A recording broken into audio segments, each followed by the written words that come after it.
Chapter 62. London. As soon as the noise of the hoofs was lost in the distance, D'Artagnan remounted the bank of the stream and scoured the plain, followed by his three friends, directing their course, as well as they could guess, toward London. "This time," said D'Artagnan, when they were sufficiently distant to proceed at a trot, "I think all is lost, and we have nothing better to do than to reach France." "What do you say, Athos, to that proposition? Isn't it reasonable?" "Yes, dear friend," Athos replied, "but you said a word the other day that was more than reasonable, it was noble and generous. You said, 'Let us die here.' I recall to you that word." "Oh," said Porthos, "death is nothing. It isn't death that can disquiet us, since we don't know what it is. What troubles me is the idea of defeat. As things are turning out, I foresee that we must give battle to London, to the provinces, to all England, and certainly in the end we can't fail to be beaten." "We ought to witness this great tragedy even to its last scene," said Athos. "Whatever happens, let us not leave England before the crisis. Don't you agree with me, Aramis?" "Entirely, my dear Count." "Then, too, I confess I should not be sorry to come across Mordaunt again.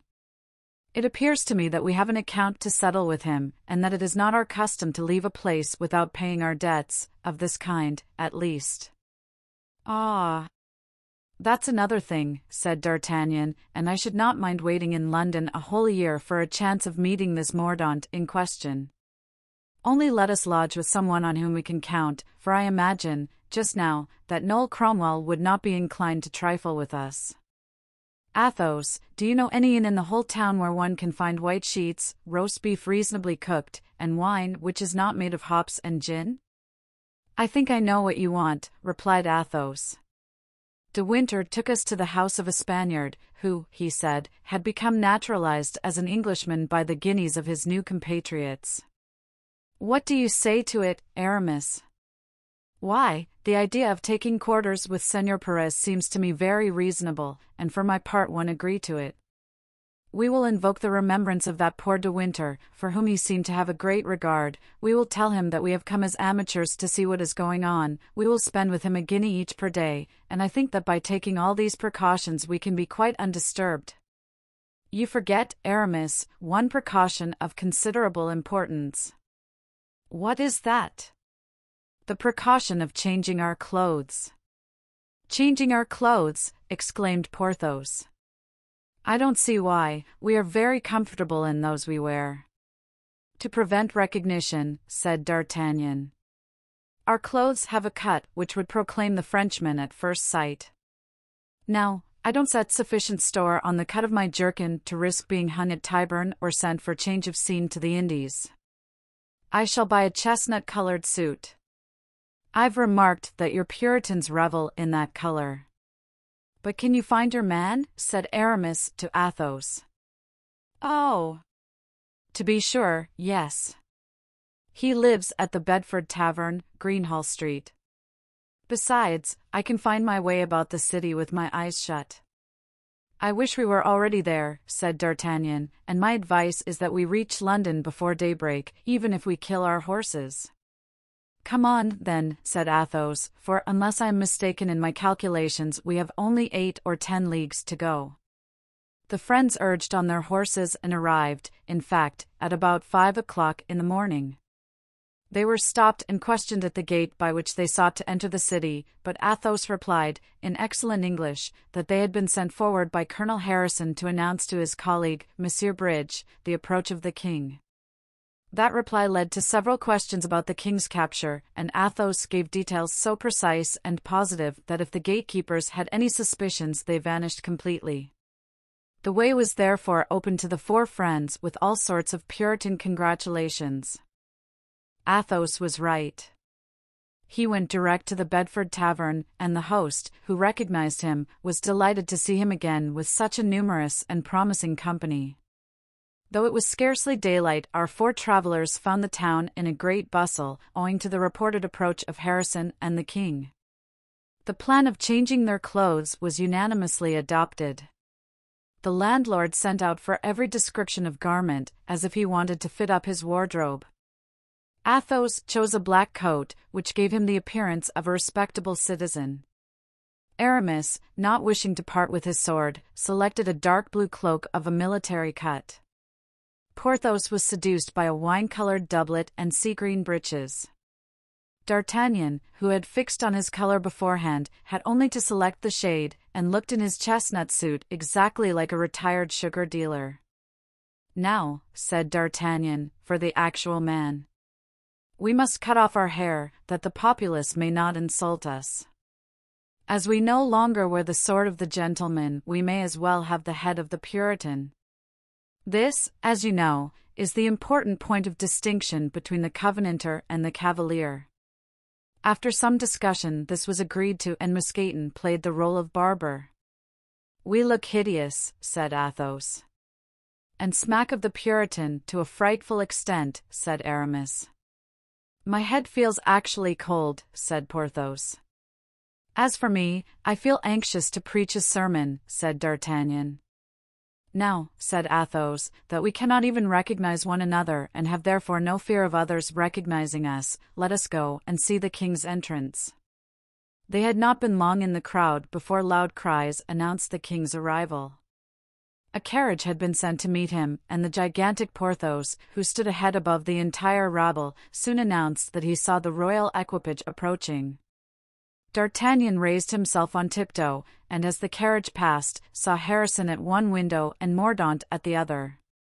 The next day, Athos, leaning out of his window, which looked upon the most populous part of the city, heard the Act of Parliament, which summoned the ex-king, Charles I, to the bar, publicly cried. "Parliament indeed," cried Athos. "Parliament can never have passed such an act as that." At this moment the landlord came in. "Did Parliament pass this act?" Athos asked of him in English. "Yes, my lord, the pure Parliament." "What do you mean by the pure Parliament? Are there, then, two parliaments?" "My friend," D'Artagnan interrupted, "as I don't understand English and we all understand Spanish, have the kindness to speak to us in that language, which, since it is your own, you must find pleasure in using when you have the chance." "Ah, excellent," said Aramis. As to Porthos, all his attention was concentrated on the allurements of the breakfast table. "You were asking, then," said the host in Spanish. "I asked," said Athos, in the same language, "if there are two parliaments, a pure and an impure?" "Why, how extraordinary," said Porthos, slowly raising his head and looking at his friends with an air of astonishment. "I understand English, then." "I understand what you say." "That is because we are talking Spanish, my dear friend," said Athos. "Oh, the devil," said Porthos, "I am sorry for that. It would have been one language more." "When I speak of the pure Parliament," resumed the host, "I mean the one which Colonel Bridge has weeded." "Ah, really," said D'Artagnan, "these people are very ingenious. When I go back to France I must suggest some such convenient course to Cardinal Mazarin and the coadjutor. One of them will weed the Parliament in the name of the court, and the other in the name of the people, and then there won't be any Parliament at all."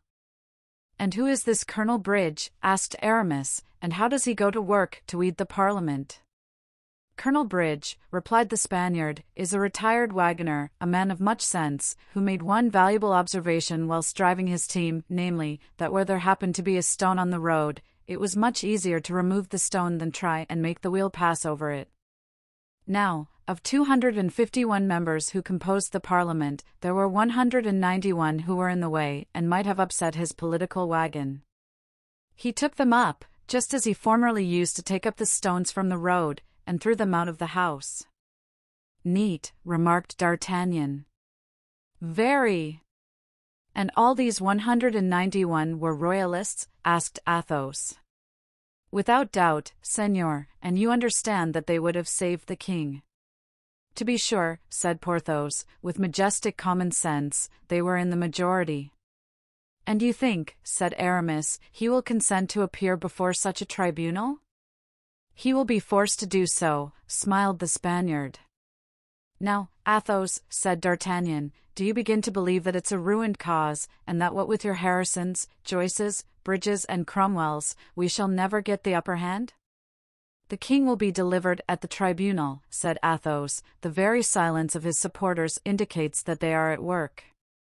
D'Artagnan shrugged his shoulders. But, said Aramis, if they dare to condemn their king, it can only be to exile or imprisonment. D'Artagnan whistled a little air of incredulity. We shall see, said Athos, for we shall go to the sittings, I presume. You will not have long to wait, said the landlord, they begin tomorrow. So, then, they drew up the indictments before the king was taken? Of course, said D'Artagnan, they began the day he was sold. And you know, said Aramis, that it was our friend Mordaunt who made, if not the bargain, at least the overtures. And you know, added D'Artagnan, that whenever I catch him I will kill him, this Mordaunt. And I, too, exclaimed Porthos. And I, too, added Aramis. Touching unanimity, cried D'Artagnan, which well becomes good citizens like us. Let us take a turn around the town and imbibe a little fog. Yes, said Porthos, 'twill be at least a little change from beer.